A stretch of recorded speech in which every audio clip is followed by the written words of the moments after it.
ঠাকুরের কাছে এসে শ্রী শ্রী বরদার নামে শুধুমাত্র ঈর্ষা প্রণোদিত হয়ে বহু মানুষ অযথা মিথ্যা নালিশ করতেন। একজন বললেন, বড় খোকা ধুতিটা লুঙ্গির মতো করে পরে। ঠাকুর সঙ্গে সঙ্গে ডাকলেন, ডেকে বললেন, এই তুই নাকি লুঙ্গির মতো করে ধুতি পরিস। শ্রী শ্রী বরদা তখন 13-14 বছর বয়স, পুরো ধুতিটা খুলে পিতৃদেবের সামনে উলঙ্গ দাঁড়িয়ে পড়লেন। দেখা গেল সারা ধুতিতে ফুটি ফাটা একদম ছেঁড়া খোঁড়া হয়ে রয়েছে, এতটাই ছেঁড়া যে তাকে ওই রকম ভাবে ভাঁজ করে পড়তে হয়। কারণ তার যা কিছু ছিল তিনি তো সমস্ত মানুষের জন্য বিলিয়ে দিয়েছেন। আমরা সবসময় দে দে দে দে বলি, আর তাদের কথাই হচ্ছে নে নে নে নে। অমূল্যদাস শ্রী দাদাকে বলছেন, তোমার বাবার সমস্ত বইপত্র বন্ধুদের দিয়ে দেয়, জামা কাপড় থাকবে কোথা থেকে, সব তো সে বিলিয়েই দেয়। ছোট্টবেলা ঠাকুর এই শীতের রাত্রে কি করেছিলেন, ভোরবেলা উঠে নিজের কম্বলটা কেটে কেটে বন্ধুদের বসতে যাতে সুবিধা হয় বেঞ্চে সেই ব্যবস্থা করে দিয়েছিলেন। এমনকি সংক্রামক রোগ হলেও শ্রী শ্রী বরদা সেই ধারাবাহিকতাকে বয়ে এই প্রবহমানতা, পিতার প্রবহমানতা, ঘুমিয়ে থাকে সকল পিতা সব শিশুরই অন্তরে। কিভাবে ঘুমিয়ে থাকে তা কিন্তু আজকে অবিন বাবা পর্যন্ত দেখা যাচ্ছে, যে কিভাবে পিতার প্রবহমানতা। আর আমাদের একটা জেনারেশনের পরে সম্পূর্ণ গ্রেড হয়ে একটা অন্য ট্র্যাক, আমার কালে যেটা হয় তোমার কালের সঙ্গে সেটা মিলবে না, এই কথাটাই কিন্তু আমরা শুনতে পাই। কিন্তু যুগের পর যুগ ধরে এই প্রবহমানতা ধরে রাখাটাই তো আমাদের কাছে একটা আদর্শ, একটা শিক্ষার জায়গা।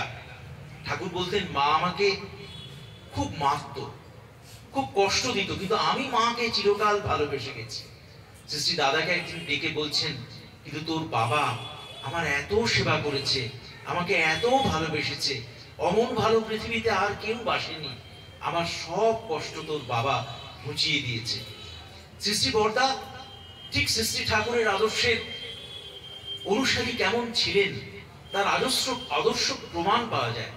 এই যে আমরা বলি যে পিতা সত্য, পিতা ধর্ম, পিতৌরি পরমং তপ, পিতৌরি প্রতিমাপন্নে প্রিয়ন্তে সর্বদেবতা, সেটা কেমন করে হয় সেটা বাস্তবে বোঝার জন্যে আমার সামনে চাই ওই লিভিং আইডিয়াল, ওই জীবন্ত আচার্য। একদিন কর্তামা মাতা মনমোহিনী বলছেন ঠাকুরকে যে তোর ছেলের জ্বালায় আমাকে সর্বশান্ত হতে হচ্ছে। কেন? প্রচন্ড দুর্ভিক্ষ, গ্রামে একটা গোলা ছিল, সমস্ত ধান মানুষকে বিলিয়ে দিয়েছেন। ঠাকুর বললেন, মা কষ্ট পায়, ওরকম তো না করলেই হয়। তারপর থেকে তিনি আর সেটা করেননি। আবার এই রিলেশনটাই দেখুন কিভাবে আসছে শ্রী দাদা এবং শ্রী বরদার মধ্যে। শ্রী দাদা একদিন ঠাকুরের সময় থেকে ওদের খুব গাছপালার প্রতি একটা পরীক্ষা নিরীক্ষার ব্যাপার ছিল। তো একদিন একটা গেঁদা গাছের পাতা তুলে একটু দেখছেন, পরীক্ষা করছেন। তখন হঠাৎ দেখেন এই জুলপির এখানে হঠাৎ একটা টান পড়লো। টান পড়ার পরেই তাকিয়ে দেখেন পিতৃদেব। শ্রী বরদা বললেন, দেখ তোর জুলপিতে টান দিলে যেমন তোর লাগে, ওই গাছ থেকে পাতা ছিঁড়লে গাছেরও কিন্তু লাগে, কোনোদিন গাছের পাতা ছিঁড়বি না। শ্রী দাদা লিখছেন যে সেদিন থেকে শিখলাম যে কেমন করে প্রকৃতিকে যত্ন করতে হয় আমার বাবার কাছে। 13-14 বছর বয়স, তপবনে পড়েন। তখন বাঁদরগুলোর খুব খ্যাতি ছিল যে ওরা আঁচড়ে কামড়ে দিত মানুষকে দেখলে। তো অনেকগুলো বাঁদর সামনে বসে আছে, গেটটার সামনে দাঁড়িয়ে রয়েছেন শ্রী দাদা, যার গান এতক্ষণ আমরা শুনলাম। সামনে এগোতে একটু ভয় ভয় করছে, আবার পিছিয়ে যাবেন সেটাও তিনি পাচ্ছেন না, দাঁড়িয়ে রয়েছেন। হঠাৎ পিছে একটা ছোট্ট করে চাপো, আয় আমার সঙ্গে, আমার পেছন পেছন আয়। ওদের যদি কেউ ডিস্টার্ব না করে তাহলে ওরাও কাউকে ডিস্টার্ব করে না। দেখা গেল বাঁদরগুলো বসেই রইল, আস্তে আস্তে করে পিতা পুত্র হেঁটে চলে যাচ্ছেন। বলছেন যে কেমন করে পশু পাখিকে যত্ন করতে হয়, ওদের বিরক্ত না করলে ওরাও যে বিরক্ত করতেন না, করবে না, এটা আমি আমার বাবার কাছে শিখলাম। প্রতিনিয়ত প্রত্যেকটা মুহূর্তে আচার্যদেব কেমন করে পিতাকে সেবা করতে হয় সেটা দেখিয়েছেন। একদিন জল খেতে গিয়ে একটু পড়ে গিয়েছিল পাঞ্জাবিতে, সঙ্গে সঙ্গে ঠিক 10 মিনিটের মধ্যে পিতার পাঞ্জাবি খুলে, অন্য কাউকে আদেশ করা নয় যে বাবার পাঞ্জাবিটা একটু একটু ইস্ত্রি করে নিয়ে আয়। নিজেই গিয়ে ইস্ত্রি করে সুন্দর পাঞ্জাবিটা বাবাকে পরিয়ে দিলেন। পূজনীয় অবিন দাদা একদিন আচার্যদেবকে গিয়ে বলছেন, বাবা, অনেক মানুষের যন্ত্রণা, মাত্র তখন 18-20 বছরের কিশোর, যন্ত্রণার কথা, বেদনার কথাই তো আমরা সবচেয়ে বেশি বলি তাদেরকে, যে আমাদের একটা কাউন্সেলিং সেন্টার করা দরকার। আমাদের মনে হয় একটা এই যে ইন্ডাস্ট্রিয়ালিস্ট গুরু ভাইদের ওখানে যাতে এদের চাকরি বাকরির ব্যবস্থা হয় তেমন একটা করা দরকার। তখন আচার্যদেব বলছেন, শোনো বাবা, যার বিয়ে হচ্ছে না তার বিয়ে দিয়ে দিলাম, যার চাকরি হচ্ছে না তাকে চাকরি দিয়ে দিলাম, যে একটু অসুবিধায় পড়েছে তাকে সে অসুবিধা থেকে মুক্ত করে দিলাম। এটা খুব সোজা। আমাদের ওটা কাজ নয়। আমাদের কাজ কি জানো?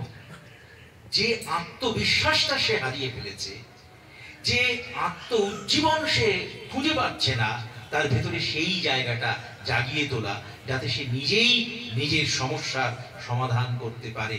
নালে পরের বার আবার যখন সে ফেরে পড়বে, আবার সে কিন্তু তোমার কাছেই আসবে। তাই তার বিশ্বাসটা, তার প্রত্যয়টা যদি তুমি জাগিয়ে দিতে পারো, তখনই সেটা হবে কাজের কাজ। অবিন দাদা বলছেন, বাবা, আমার বুক থেকে একটা জগদ্দল পাষাণ ভার নামিয়ে দিয়েছিলেন। আমি বুঝতে পারলাম আমার কাজটা ঠিক কি হওয়া উচিত। আসলে বাবা কেমন, ঠাকুর অনুশ্রুতির অজস্র ছড়ায় সেগুলি বলেছেন। ঠাকুর বলছেন, জন্মদাতা পিতা যিনি, প্রণত হয়ে তাহার পায়, সব দেবতার আধান যিনি, রাগ ধরে তাই নিশ্চয়তায়। পিতার পূজায় সত্তা পুরুষ, অন্তরে তোর স্থিতি পান, আশিস কুশল কৃতি দীপনায়, করেন তিনি স্বস্তি দান। বাবা মানে একটা ছুটে চলার গল্প। বাবা মানে শাসন, বারণ, রাগারাগি, অভিমান। বাবা আসলে আমাদের এই পৃথিবীটার সঙ্গে পরিচয় করিয়ে দেন, আর মা যুক্ত করে দেন। বাবা বলছেন মহাকাশের কথা, জ্যোতির্পুঞ্জের কথা, হিলিয়াম গ্যাসের কথা, E=mc², আইনস্টাইনের তত্ত্ব। এগুলো শুনতে শুনতে শুনতে শুনতে কখন যে ঘুমিয়ে পড়েছি মনেই নেই। পরদিন সকালবেলা হঠাৎ মা জানলার পাল্লাটা খুলে দিয়ে বললেন, এই ওঠ, অনেক বেলা হয়ে গেল, এখনো ঘুমিয়ে আছিস যে, উঠে পড়।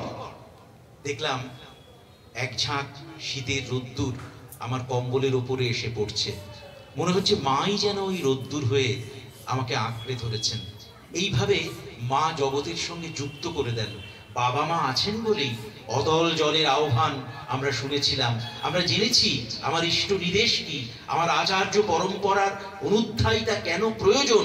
এটা কিন্তু বাবা মা প্রথম শিখিয়ে দিয়েছেন। বাবা মানে একটা বট গাছ, অবিরাম বয়ে চলা রাজধানী এক্সপ্রেস। বাবা মানে একটা গোটা আকাশ, যে আকাশ থেকে বৃষ্টি নেমে এলেও সন্তানরা ভিজে যায় না। তিনি বর্ষাদি নিজের জন্য কেনেন না, সন্তানের জন্য কেনেন। আর পৃথিবীর সব থেকে বড় কর্মজীবী নারী হচ্ছেন মা, যার মজুরি নেই, যার ওভারটাইম নেই, যার দাবি নেই, ছুটি নেই, ছাঁটা নেই, শর্ত নেই, স্বার্থ নেই, নিঃস্বার্থভাবে স্বামী, সন্তান আর সংসারের জন্যে যিনি খেটেই চলেছেন সারা জীবন। বাবাদের ওই ছেঁড়া মানিব্যাগগুলো যদি খোলেন, সেখানে হয়তো টাকা পাবেন না, কিন্তু সন্তানের ছোট্টবেলার ছবিটা ঠিক পাওয়া যায়। জগৎ পাতার প্রতীক পিতা, ওই পিতাতেই আত্মরতি, থাকেই যদি মলয় শ্রোতা, বাড়েই বুদ্ধি বিবেক মতি। দেখ না তোরা পিতৃভক্তি, জীবন কেমন করে উচ্ছল, ভর দুনিয়া পিতার তবে, বোধ বিবেকে করে উজ্জ্বল। সূক্ষ্ম চলুক বিবেক বুদ্ধি, দূরদৃষ্টি সূক্ষ্ম হোক, পিতৃ প্রসাদ জীবনটাকে শুদ্ধ করুক বাড়িয়ে ঝোঁক। পিতৃপ্রীতি উর্জি যাহার, কৃতি মুখর ধৃতি নিয়ে, স্বর্গ আশিস আপনি ঝরে, দীপন দীপা বোধ বিনিয়ে। মানুষ কখন পুরুষ থেকে পিতা হয়?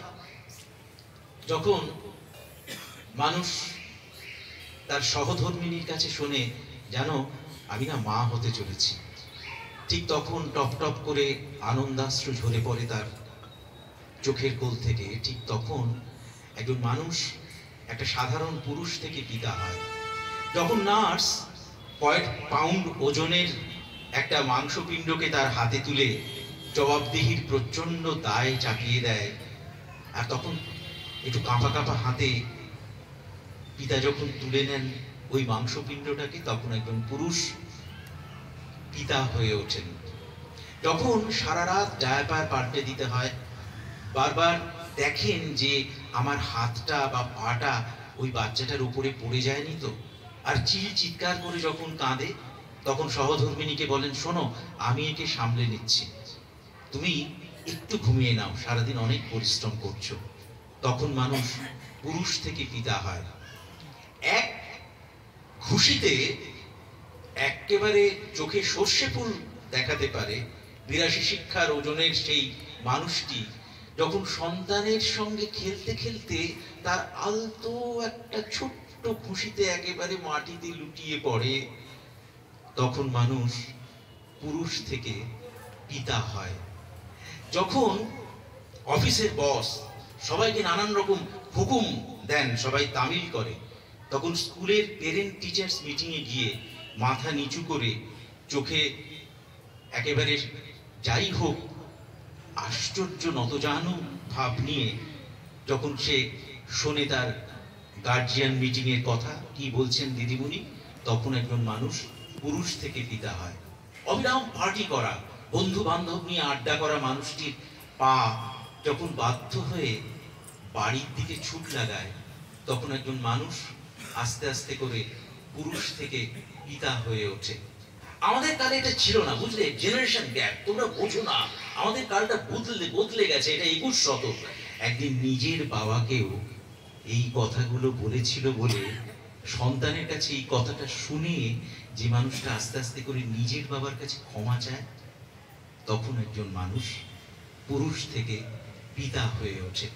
এমন করতে করতে করতে করতে কখন যে সময় গড়িয়ে যায়, বার্ধক্য এসে যায়, কেন এসে যায় বোঝা যায় না, তখন একজন মানুষ পুরুষ থেকে পিতা হয়ে ওঠে।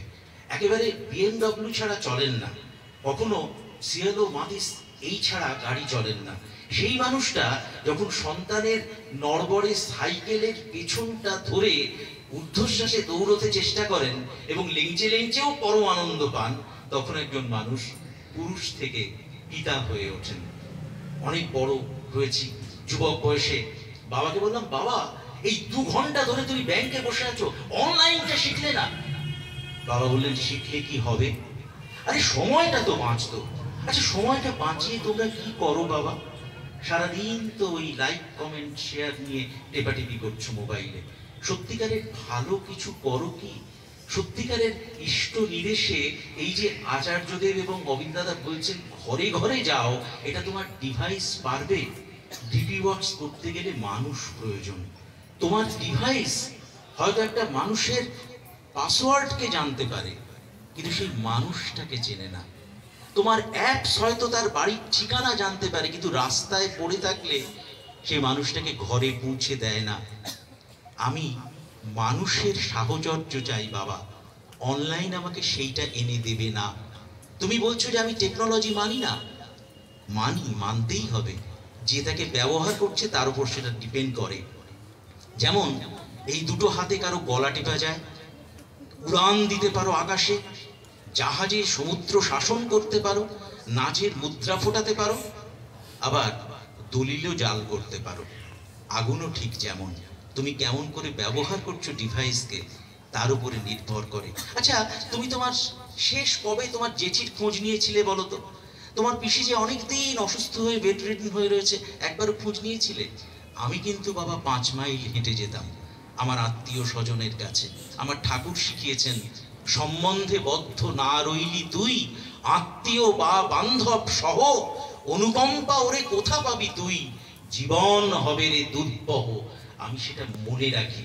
সেই কারণেই ঘরে ঘরে গিয়ে এই ভালোবাসার আদান প্রদান, এই আন্তরিকতা, এটা তোমার ডিভাইস কখনো এনে দিতে পারে না বাবা, এটা মানুষ পারে। মানুষ মানুষের জন্য কাঁদে, তাই মানুষ বড় একলা। তুমি তাহার পাশে এসে দাঁড়াও, এসে দাঁড়াও, ভেসে দাঁড়াও এবং ভালোবেসে দাঁড়াও। মানুষ বড় কাঁদছে, তুমি তাহার পাশে এসে দাঁড়াও। বাবা এই কথাগুলো শিখিয়েছিলেন। হঠাৎ বসে থাকতে থাকতে দেখলাম বাবাকে কাকু এদিকে বলে কে ডাকলো। বাবা একটু একটু করে এগিয়ে যাচ্ছেন, আর আমি তাকিয়ে আছি, ভাবছি বাবা একজন ক্যাশিয়ারের কাছে যাচ্ছেন না, একজন মানুষ আর একটা মানুষের কাছে হেঁটে যাচ্ছে। আমি বাবাকে অনলাইন শেখাতে গিয়েছিলাম, বাবা আমাকে লাইফ লাইন শিখিয়ে দিয়ে গেলেন। জয়।